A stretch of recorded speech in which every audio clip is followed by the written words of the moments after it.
여러분 반갑습니다. 이제 우리는 어문 규정 중에서 한글 맞춤법을 들어가려고 합니다. 사실 한글 맞춤법은 1항부터 57항까지 있는 것이라서 정말 내용이 방대하죠.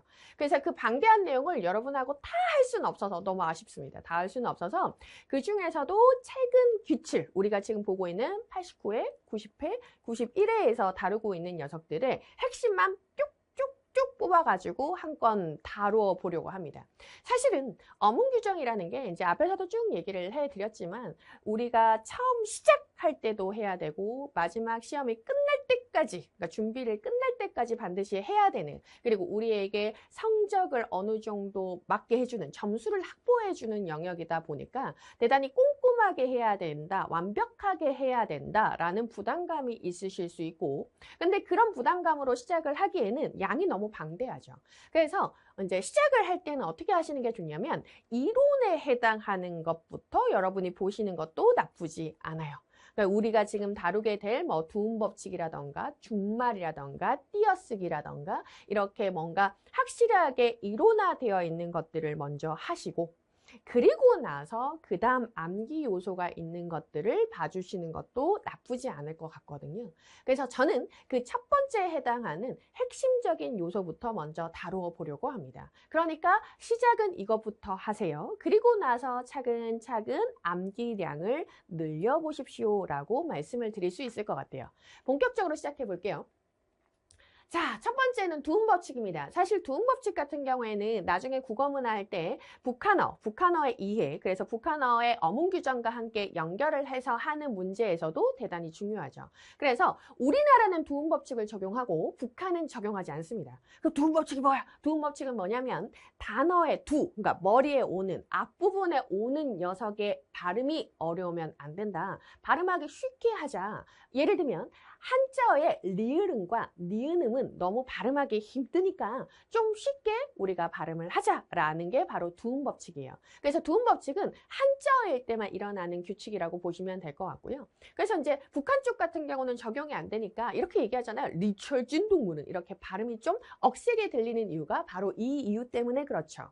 그래서 시팡을 보면 년년윤니라고 하는 이 단어의 첫머리에 올 때는 두음법칙에 따라 여요유이로 적습니다. 그래서 니여자가 아니라 여자, 니연세가 아니라 연세 이렇게 되는 거죠. 선생님 저렇게 노란색 표시한 건 뭐예요? 라고 물어보신다면 우리 시험에서 어휘 문제가 정말 방대하잖아요. 근데 그 방대한 어휘 문제에서 첫 번째는 기출어예요. 이미 제가 앞에 OT에서도 말씀드렸다시피 기출어입니다. 근데 두 번째는 그럼 뭐냐? 어문 규정 안에 있는 단어를 여러분이 그 다음에 암기해 주시는 걸 저는 추천해 드리기는 하거든요. 어문 규정 안에 있는 단어들은 예로부터 우리가 많이 썼던 단어들을 많이 끌고 온 것들이 있고, 현재는 많이 쓰이진 않지만 국어 쪽에서는 상당히 중요시 여기는 단어들이 많아요. 그래서 어휘 문제로 등장하는 경우가 되게 많거든요. 고유어도 그렇고 한자어도 그렇고, 그렇기 때문에 단순하게 어문 규정에 해당하는 문제를 맞히기 위해서도 여러분이 공부를 하셔야 되지만 앞에 있는 어휘 파트를 잘하기 위해서도 여러분이 봐주시면 좋기는 하거든요. 그래서 어문 규정 공부를 하실 땐 항마다 이해를 하시는 것도 중요하지만 그 항에 나와 있는 단어들의 의미까지 여러분이 함께 가지고 가신다면 너무나 좋을 것 같습니다. 그런 것들을 하나씩 찾아보시면서 찾고 뜻을 보고 예문을 보면서 여러분의 어휘력을 올리시는, 그래서 배경 지식을 올려주는 그런 역할을 하실 수 있거든요. 할 수 있습니다. 알겠죠? 그래서 뭐 이토, 열반, 이공, 양중 이런 것들이 이런 뜻을 가지고 있구나 하면서 여러분도 한번 찾아보시면 좋겠다라는 겁니다. 나중에 암기하실 때. 자, 그리고 시팡 연윤윤니가 여유유이로 하게 되고요. 근데 다만 단어의 첫머리 이외에는 본음대로 적습니다. 한자어는요, 하나가 다 의미를 가지고 있는 표의 문자죠. 표의 문제입니다. 그래서 한자 플러스 한자어일 때 뒤에 올 때 같은 경우는 두음에 해당하지 않으니까 얘네 같은 경우에는 어때? 원래 발음대로 한다라고 생각하시면 돼요. 그러니까 한자 플러스 한자일 때는 그냥 둘 다 표이니까 그냥 뒤에 있는 것도 그냥 자기 보는 대로 발음을 한다 이렇게 생각하시면 될 것 같아요. 그리고 그러면 한번 정리를 하게 된다면 여자, 이런 이제 계집 여자로 기본으로 한번 얘기를 해볼게요. 여자라는 식으로 두 배 오면 두음 법칙 적용을 해주고요. 이렇게 두 번째에 오면 두음 법칙 적용 안 해주고요. 그리고 세 번째는 이렇게 접두사나 합성어인 말에서 이 접두사 같은 경우는 없어지면 얘가 두음이 되기 때문에 적용을 해주는 거고요. 합성어일 때도 앞에 있는 단어가 없어지면 여전히 두음에 오기 때문에 이것도 두음 법칙을 적용을 해줍니다. 근데 잘 보시면 두 음절 이상일 때만 이게 적용이 돼요. 한 음절일 때는 적용되지 않는다. 이렇게 생각하셔야 되고요. 그래서 신여성이라던가 두 음절 이상에서 뗐을 때 두음이 될 때 두음 법칙. 남존여비처럼 뗐을 때 두음되고 이음절 이상일 때 우리는 두음 법칙을 적용하는구나 라고 여러분이 정리하시면 좋겠습니다. 그래서 언니 이런 것도 정리를 해주시고요. 모르는 단어는 정리를 해주시다. 그리고 야, 옛, 요, 유, 유리도 똑같다. 그래서 야, 여, 예, 요, 유, 이로 바꾸셔야 되고요. 이것도 단어의 첫머리 이외에는 본음대로 원래 발음하는 대로 쓴다. 그리고 그렇게 한 음으로 되어 있는 거는 여전히 두음 법칙을 적용하지 않는다. 이렇게 보실 수 있어요. 그래서 정리를 하게 되면 난양, 용능 이게 지금 우리 시험에서 나왔던 포인트죠. 얘 같은 경우는 한자어 플러스일 때는 이렇게 한 음절로 되어 있는 건 어떻다고요? 그렇죠. 얘네는 두음 법칙을 적용하지 않고 원래 음대로 발음을 하게 됩니다. 거기에 비해서 고유어와 외래어가 함께 있어지면 자기가 원래 가지고 있는 게 의미가 있는 녀석들이잖아요. 그러니까 고유하고 외래하고 있을 때는 얘네는 단독으로 돼서 두음이라고 생각해서 두음 법칙을 적용을 해줍니다. 그래서 고유하고 외래어 있을 때는 난양용능이라고 하면서 두음 법칙 적용된 형태구나 라는 것까지 이렇게 여러분이 정리를 해주시면 좋겠죠. 그리고 이제 요것도 되게 좋죠. 그러니까 우리가 어문 규정을 볼 때 앞에서도 제가 말씀드렸다시피 다만 이런 녀석들이 사실은 문제가 많이 출제되는 요소이기도 하고 여러분이 반드시 알아야 되는 요소이기도 하거든요. 그래서 모음이나 니은 받침 뒤에는 열율은 열율로 적습니다. 그래서 모음이나 니은 받침에 결합되는 열율은 나열, 비유, 선열 이런 식으로 하게 되는 거고요. 그 외의 경우 같은 경우는 어때요? 률, 렬으로 우리가 한다라는 것까지. 그리고 두음 법칙 외자로 된 이름들은 성을 붙인 경우에도 본음대로 쓸 수 있죠. 그러니까 얘 같은 경우 한자 이럴 경우에는 본음대로 쓸 수 있습니다. 그리고 준말 같은 경우에도 본음대로 쓸 수 있다라는 것 정도 여러분이 보시면 될 것 같고요. 요것도 똑같은 내용들입니다. 그래서 접두사 있는 것들이나 아니면 합성어 있는 것들이나 떼면 두음으로 할 수 있다. 뭐 이런 얘기들이고요. 그리고 이제 13항에 요게 같은 음절이나 비슷한 음절이 겹쳐나는 경우 요럴 때에는 이렇게 꼿꼿하다, 놀놀하다, 연년불망 이렇게 할 수 있다는 것 정도까지 보시면 좋겠다. 자, 이제 문제 한번 풀어볼게요. 91회에서 밀출신 표기가 옳지 않은 것이 나왔는데 작업양 어때요? 양양, 농융, 한자어 플러스 한자어 같은 경우는 어때요? 두음 법칙 적용하지 않습니다. 근데 벡터라고 하는 외래어 혹은 고유어 나오면 어떻게 된다고요? 그렇죠. 두음 법칙 적용하죠. 그러니까 벡터량 아니고 벡터양이 됩니다. 그래서 정답이 2번이 되는 거고요. 구름은 우리말이니까 양, 가십도 외래어니까 난, 투구는 한자어죠. 그러니까 란이라고 하면서 두음 법칙 적용하지 않는 형태. 그렇죠? 그래서 우리가 배웠던 걸 바탕으로 풀 수 있는 문제였다고 보실 수 있고요. 자, 이제 우리는 형태에 관한 것 중에 이제 전미사 붙어 있는 요 부분, 특히 이제 명사형에 대한 걸 한번 살짝쿵 바라보려고 하는데요. 이 위에 거는 이제 잠시 얘기를 해드린다라고 한다면 요거는 좀 기억을 해주시는 게 좋아요. 나중에 혼자 공부할 때 약간 헷갈리는 부분이거든요. 이 희 구분도 조금 문제가 많이 되는 부분이기도 하고요. 그리고 기본적으로 우리에게는 좀 많이 쓰이는 접미사들이 있어요. 뭐 이, 히, 미음, 그리고 뭐 사동 접미사, 피동 접미사, 이희리기, 우주 뭐 이런 것들은 우리가 보통 많이 그러니까 사용량이 많은 접미사라고 얘기를 하거든요. 그럼 보통 그런 녀석들이 붙은 경우에는 원형을 밝혀 적는 게 일반적이고요. 좀 낯선 접미사가 붙은 경우에는 원형을 밝혀 적지 않은 게 일반적입니다. 그래서 요거 같은 경우는 미음, 이, 히 이런 것들이 붙었을 때는 어떻게 한다고요? 그렇죠. 원형을 밝혀 쓰는 게 보통 일반적이다. 그리고 명사형을 표기를 할 때에는 미음이나 이렇게 쓰는데 우리가 가다 같은 경우는 감, 먹다 같은 경우는 먹음 이렇게 하는데 리을은 축약하지 않고 밝혔습니다. 그래서 만들다 같은 경우는 만듦, 베풀다 같은 경우는 베품 이렇게 명사형 표기를 하게 되죠. 생각보다 우리 시험에서 명사형 표기에 대해서 문제를 내는 경우가 있으니까 한번 확인해 주시는 게 좋습니다. 사실 당연한 것 같으면서도 헷갈리거든요. 자, 여기서 보면 어때요? 이, 이외에 붙어서 그런 전미사가 붙어서 된 말은 원형을 밝혀 쓰지 않는다 그랬죠. 그래서 굽, 돌, 이 이런 것들이나 달, 목걸, 이 이런 거 요런 것들 같은 경우에는 흔히 쓰는 걸 쓰기는 했는데 이런 것들 쓰긴 했는데 그럼 왜 원형을 밝혀 적지 않았냐라고 물어보신다면 이건 혹시 혼자 공부하실 때 헷갈리실까 봐.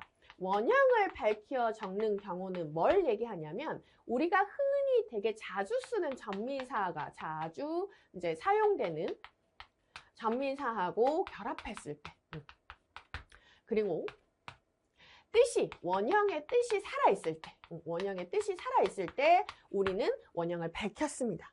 그렇다면 원형을 밝혀 쓰지 않는 경우는 뭐냐면 자주 사용하지 않는 전미사가 왔을 때 그리고 원형의 뜻이 이제는 그것이 살아있지 않고 전혀 다른 뜻으로 갔을 때 이럴 때 우리는 원형을 밝혀 쓰지 않거든요. 그래서 여기 보면 목걸이 같은 경우는 목걸이 걸다라는 의미가 살아있으면 목걸이라고 하면서 원형을 밝혀 쓰고요. 근데 저기에 목걸이는 이제 걸다라는 의미가 살아있지 않죠. 그럴 때는 우리가 원형을 밝혀 적지 않고 목걸이 이렇게 쓴다라는 거예요. 혹시나 해서 노파심에 넣었습니다. 그래서 이런 헷갈리는 단어들도 우리의 어휘를 위해서 한 번씩 정리해 주시는 게 좋겠다.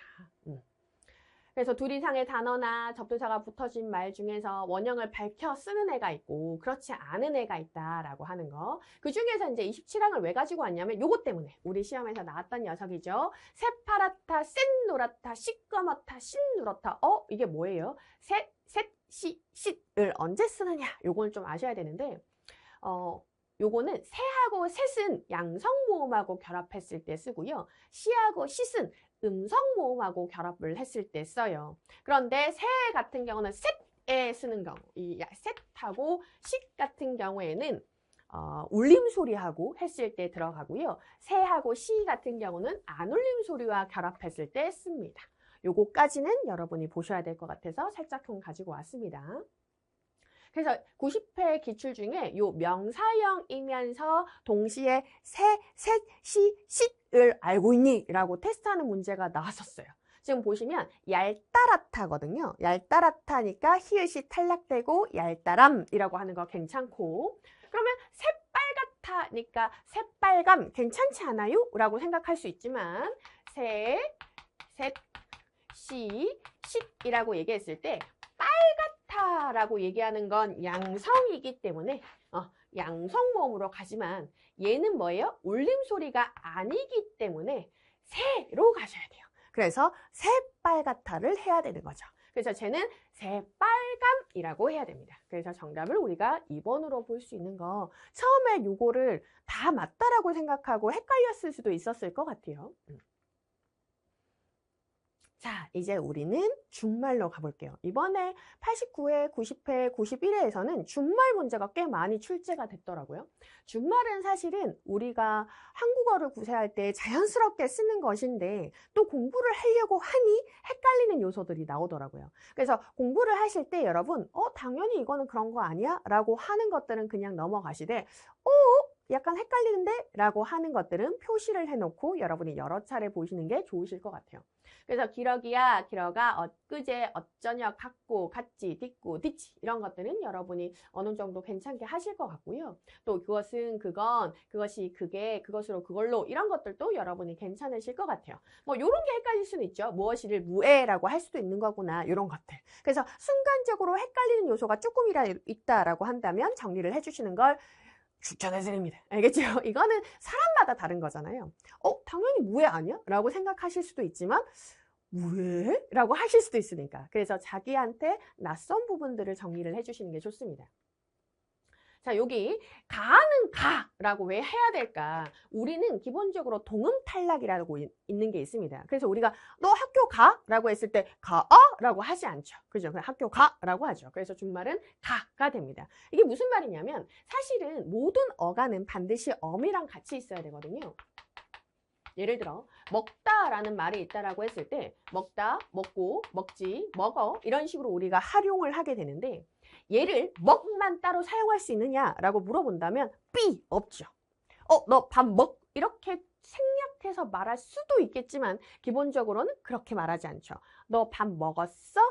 우리 먹자, 먹어라 이렇게 얘기하지 밥 먹 이렇게. 커피 마시 이렇게 하시는 않죠. 그죠? 그래서 우리가 어가는 혼자서 기능을 할 수 없는 녀석이에요. 반드시 어미와 함께 짝짝꿍을 해야 되는 녀석인데 그런데 우리가 음성은 음성으로 같이 하고요. 양성은 양성으로 같이 하는데 가다 같은 경우는 그래서 가아가 와야 되는 게 맞아요.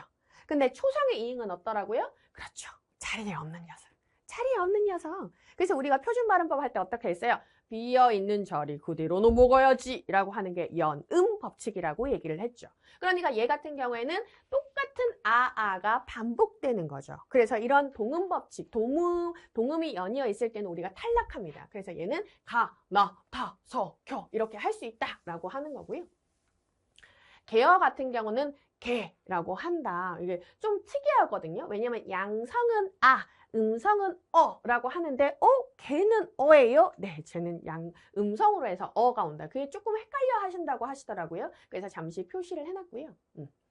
그리고 아어로 이것도 우리는 괜찮죠. 하여는 해, 더하여는 더해, 흔하여는 흔해 이렇게 하는 거. 그리고 꾸아는 꾸아, 보아는 봐, 쏘아는 쏘아, 두어는 두어, 쏘, 주어 이렇게 하는 것도 여러분이 괜찮게 하실 것 같습니다. 물론 헷갈리는 건 표시를 해주셔야 돼요. 다만 붙임 1 이런 거 중요하죠. 노아는 노아로 된다. 노아, 노아 이렇게 된다. 자, 이런 게 좀 헷갈리죠. 괴어가 괴, 대어가 돼, 배어가 배, 쇠어가 쇠 이런 것들. 이 뒤에 어가 와서 여가 준 경우도 그대로 줍니다. 그래서 가지, 어는 가져 이렇게 가능한 거. 견뎌, 다녀, 막혀, 버텨, 치여 이렇게 되는 거. 여기까지 다 괜찮죠? 그죠? 그래서 쌓이다 같은 경우에는 세다, 펴이다, 펴다, 보이다, 배다 이렇게 되는 거 모두 다 가능합니다. 그런데 여기가 가장 중요하죠. 사실 한글 표준 발음법 했을 때도 발음이 2개 이상 되는 게 되게 중요한 것처럼 이렇게 준말을 할 때도 2개 이상 되는 건 늘 중요하거든요. 이런 것들을 우리가 헷갈릴 수 있기 때문에 출제 요소가 된단 말이에요. 그래서 아, 오, 우, 이, 으까지 이 뒤에 이어가 오면 2가지 형태를 모두 다 허용을 해줍니다. 그래서 싸이어 같은 경우 얘가 합쳐지는 경우인 세어도 되고요. 얘네가 합쳐지는 경우는 싸여도 됩니다. 이렇게. 그래서 보이어 같은 경우에도 보이어 해서 보이 합쳐져서 배어 가능하고요. 이어가 또 합쳐져서 보여 가능하다. 그래서 오, 우, 으 다음에 이어가 올 경우에는 2가지 경우가 모두 다 가능하구나 라고 하는 거. 그래서 다만 띄어 같은 경우는 띄어만 된다. 우리가 왜 띄어쓰기라고 얘기를 했을 때 띄어쓰기 같은 경우는 띄어쓰기만 되지 뜨여쓰기라고 하지 않잖아요. 그죠? 그래서 이런 걸로 여러분이 확인하시면 좋을 것 같습니다. 자, 이제 또 준말 중에 핵심이 또 나왔습니다. 뭐뭐지, 안 다음에 잔이 어울릴 정과 하지 다음에 안이 어울릴 정에 찬이 될 적에는 준대로 쓴다. 그래서 그렇지 않은 같은 경우는 지하고 안이 해서 그렇잖은이 되고요. 그리고 그렇잖은 이렇게 되고 얘는 적잖은 얘는 만만하지 않이 되잖아요. 그러면 만만치 안 이렇게 되니까 찬다. 그리고 하지 치 안 찬다 이렇게 된다라고 얘기를 하는 거거든요. 그래서 정리를 하면 잔, 찬 이렇게 되는 거죠. 그래서 꼴 같잖다, 섭섭잖다, 같잖다, 남부럽잖다, 어줍잖다, 엽줍잖다 이런 것들. 근데 찬 같은 경우는 대단찬타, 현찬타 이런 게 있다. 선생님 어떤 거는 잔이 되고 어떤 거는 찬이 되네요. 왜 그런 구분이 있을까요? 라고 물어보신다면 왜냐하면 앞에 있는 단어에 따라서 달라지는 거예요. 앞에 있는 그 어간의 마름이 울림 소리냐 안 울림 소리냐에 따라서 히읗이 살아있기도 하고 히읗이 살아있지 않기도 하기 때문이거든요. 그래서 공식처럼 기억을 해주시는 게 좋고 생각보다 많이 출제됐습니다. 어간 끄분적 하에 아가 줄고 히읗이 다음 음절의 첫 소리가 어울려서 거센 소리 되는 거. 한마디로 찬타 이렇게 되는 거 같은 경우에는 잘 보면 하 앞에 있는 녀석들이 니은, 우, 아, 이응, 리을, 니은 어때요? 울림 소리죠. 울림 소리 같은 경우는 거센 소리 하가 됩니다. 그러니까 히읗이 살아서 거센 소리 하가 되는 거죠. 그러니까 간평캐, 영구토로, 가타, 다정타, 정결타, 흔타 이렇게 되는 거죠. 그래서 용언의 어간 중 하 바로 앞에 받침이 울림 소리라면 축약을 한 근데 우리가 앞에서 배운 어떤 거요? 구두버자가 히읗을 만나서 쿠투푸츠, 피카츄털 된다라고 얘기를 하는 거예요. 근데 그게 아니라 우리가 흔히 알고 있는 뭐예요? 구두버서조에 해당하는 일반 파열음 뒤에 히읗이 올 때는 어떻게 된다고요? 이 히읗이 탈락한다라는 거예요. 그래서 거북하지 할 때는 기역이죠. 기역이니까 뭐야? 히읗이 탈락해서 거북지, 넉넉하지 않다 같은 경우에도 넉넉지 않다. 그래서 넉넉잖다. 이렇게 된다라는 얘기예요. 여기까지 이해되셨을까요? 괜찮을까요? 그렇지.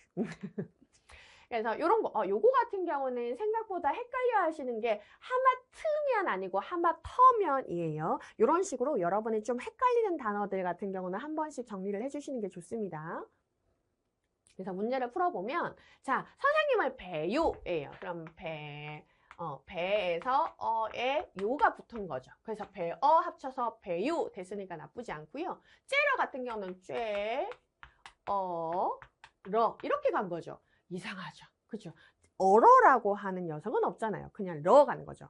먹으러 가는 거고 먹으러 간다, 마시러 간다 이렇게 하는 거지 우리가 어가 필요 있는 녀석이 아니기 때문에 째러 간다 해도 충분하죠. 그래서 옳지 않은 것은 2번이 되겠구나. 이렇게 4번에 넉넉 어때요? 앞에가 안 울린 소리죠. 구두버서조예요. 그러니까 넉넉하지에서 하가 빼고 넉넉지가 된 거죠. 그래서 옳은 것은 1번이 되는 거고 평범 같은 경우는 미음이 울림 소리니까 평범하지 않은 이라고 한다면 평범차는 이렇게 되겠죠.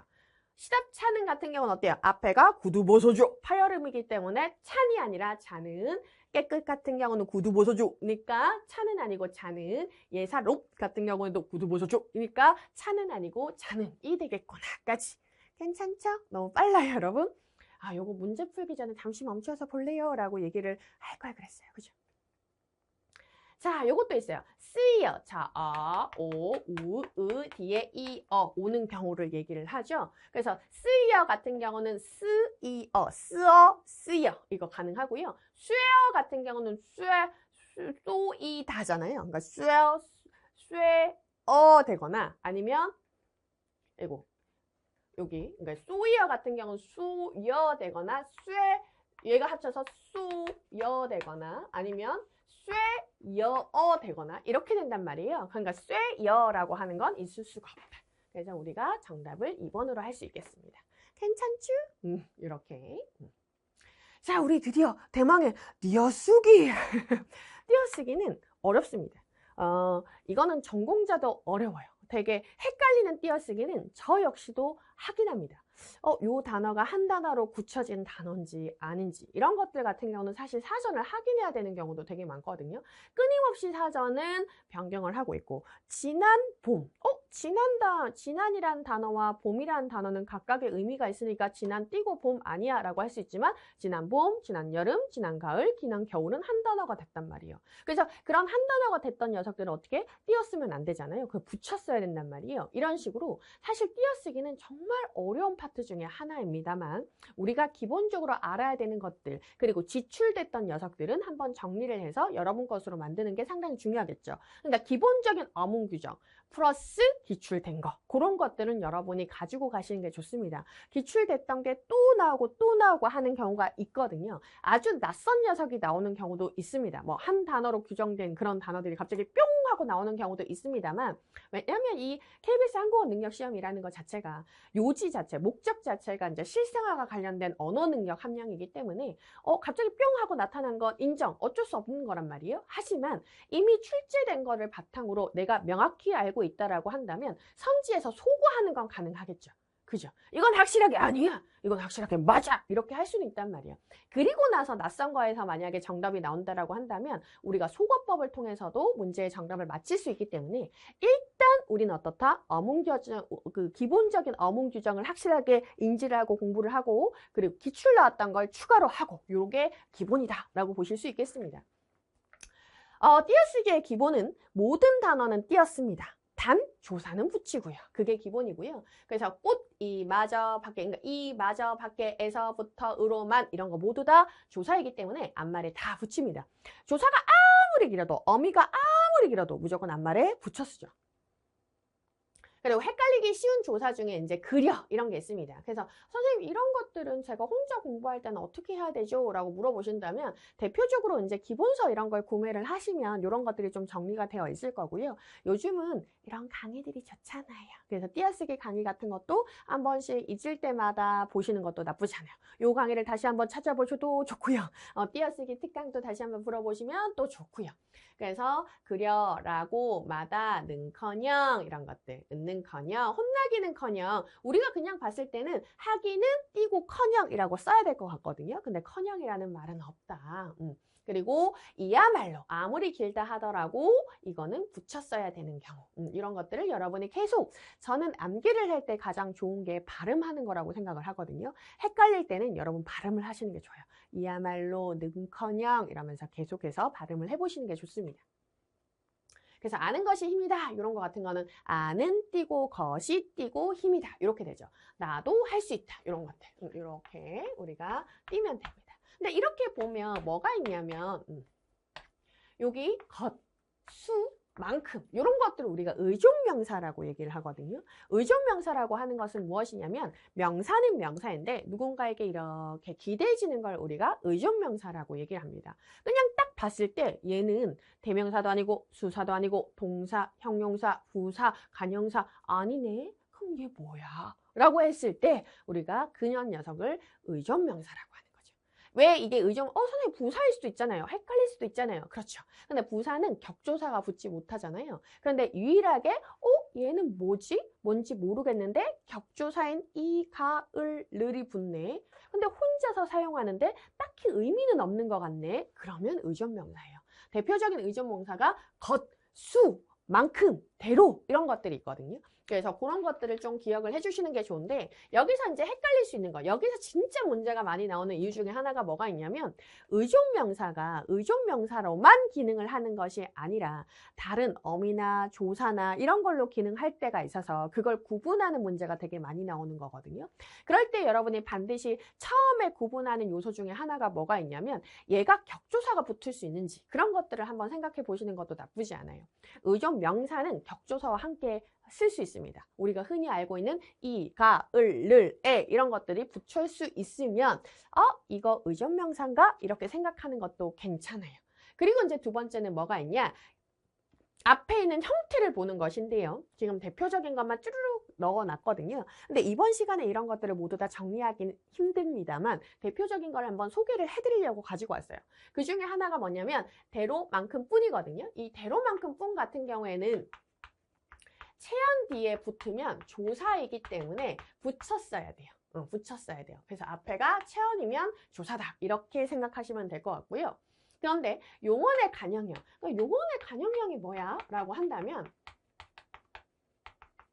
용언을 간형사형, 그러니까 뒤에 있는 체언을 꾸며주는 형태로 된다라고 한다면 얘는 의존명사라는 거예요. 그러면 볼게요. 왜냐하면 용언의 간형형은 무조건 체언을 꾸미는 거거든요.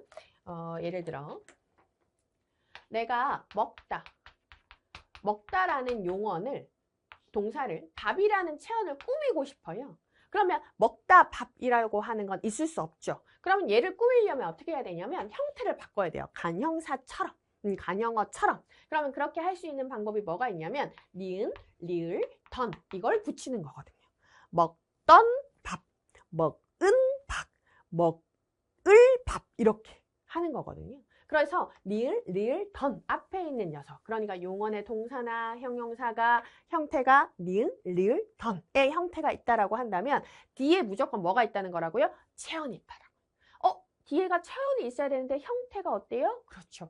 기본적인 명사가 아닌디? 라고 하면 아 이거 의존명사구나 라고 우리가 생각해 볼 수 있다는 거예요. 그럼 지금 만큼 같은 경우는 어때요? 먹는 이렇게 날 어때요? 는, 리을 이런 거 뒤에는 뭐구나? 아 의존명사구나. 얘도 뭐예요? 가져오는, 생각한, 니은 이렇게 되면 뭐다? 아 의존명사구나 라는 걸 우리가 확인할 수 있다는 거예요.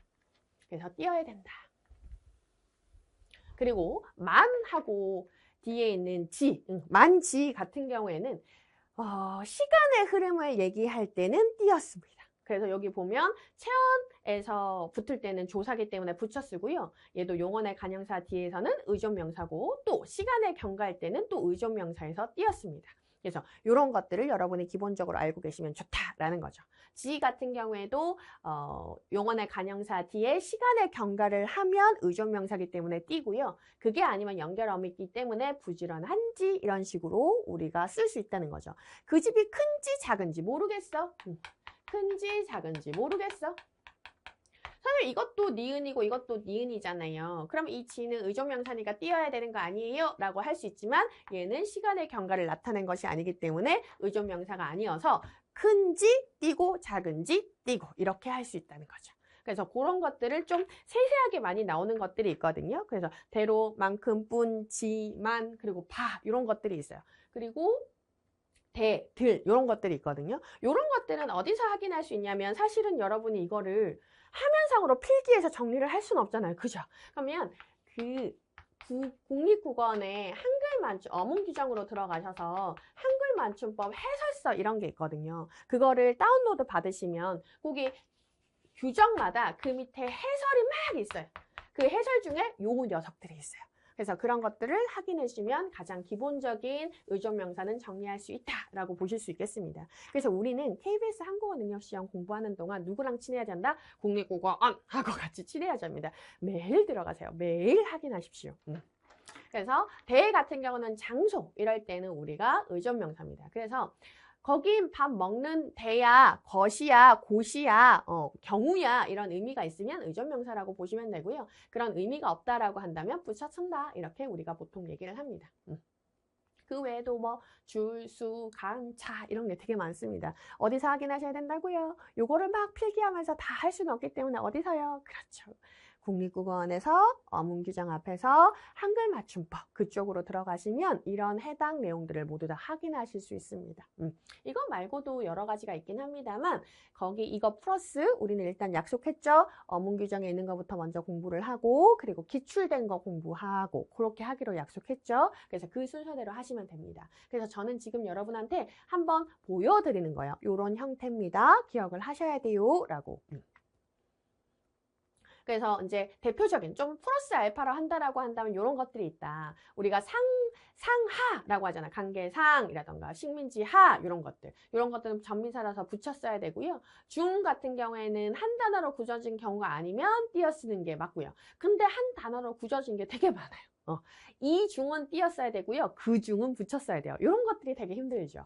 그죠? 그래서 내, 왜, 초, 말 이것도 의존명사라서 다 띄어야 되고요. 본 이거는 간형사이기 때문에 띄어 쓰는 게 맞고요.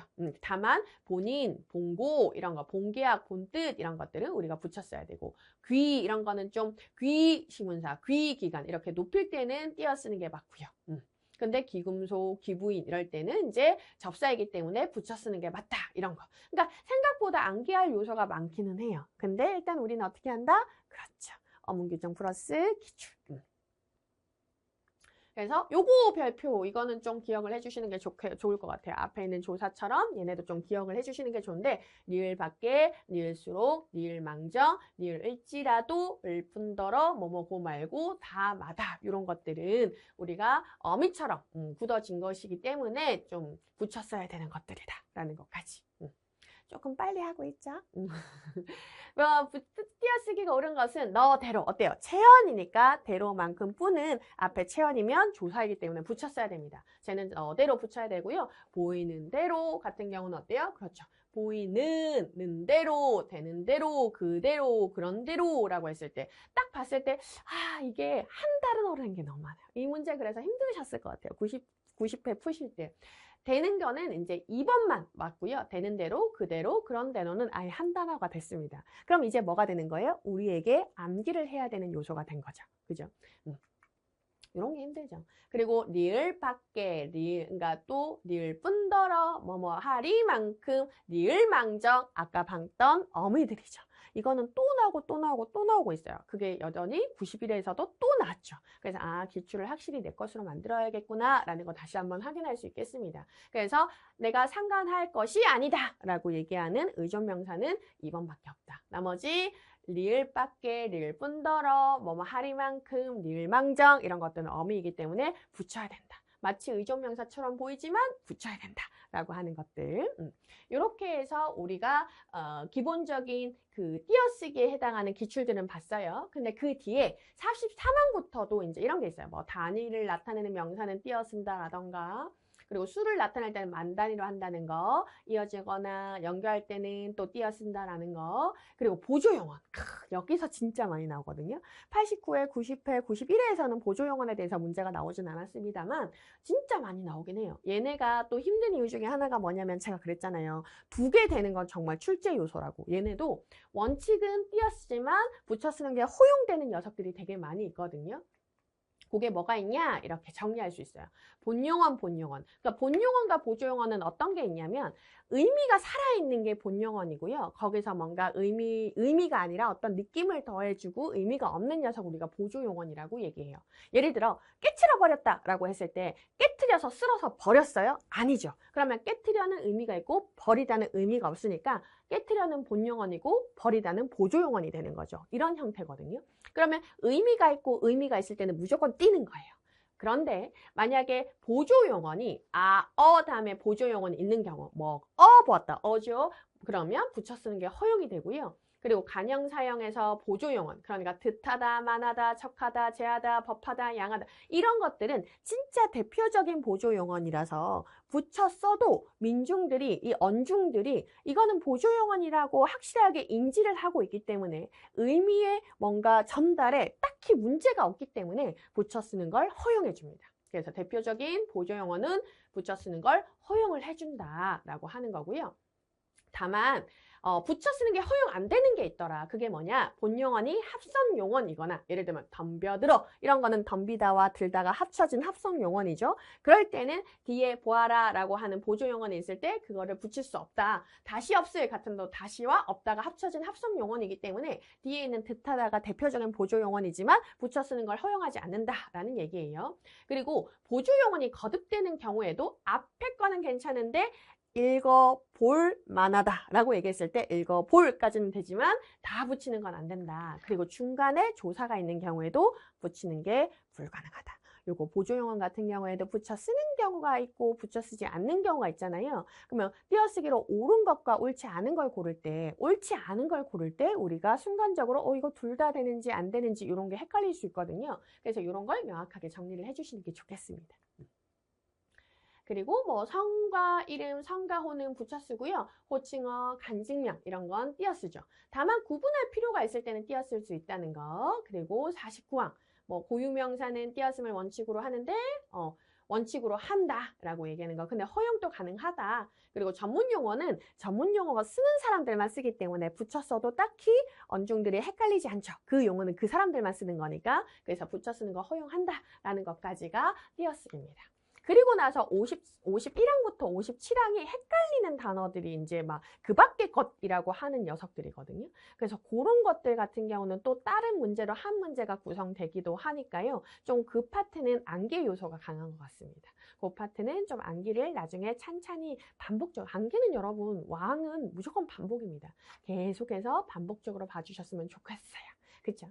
이렇게 해서 우리가 어문규정 특강을 마무리하려고 합니다. 너무 아쉬운 것 같아요. 더더더더더 함께 하시면 너무나 좋을 것 같은데 어쨌든 이 교재 자체는 우리의 의도는 뭐냐면 기출문제를 통해서 기본적인 이렇게 나오고 있고 요즘 기조가 이렇게 되니까 이 방향성을 가지고 그 다음 시험을 잘 준비하자라는 게 우리의 목표고 의도잖아요. 그래서 제가 이미 방향성은 다 말씀을 드렸습니다. 일단은 뭘 보여야 되고 어문 규정이나 어떠한 규정이나 이해가 하는 부분들은 일단 그거부터 먼저 하시고 그리고 나서 기출을 보셔야 된다. 최근 기출이 있는 거는 당연히 무조건 여러분 것으로 만들으셔야 된다라는 잔소리 아닌 잔소리 하면서 마무리하도록 하겠습니다.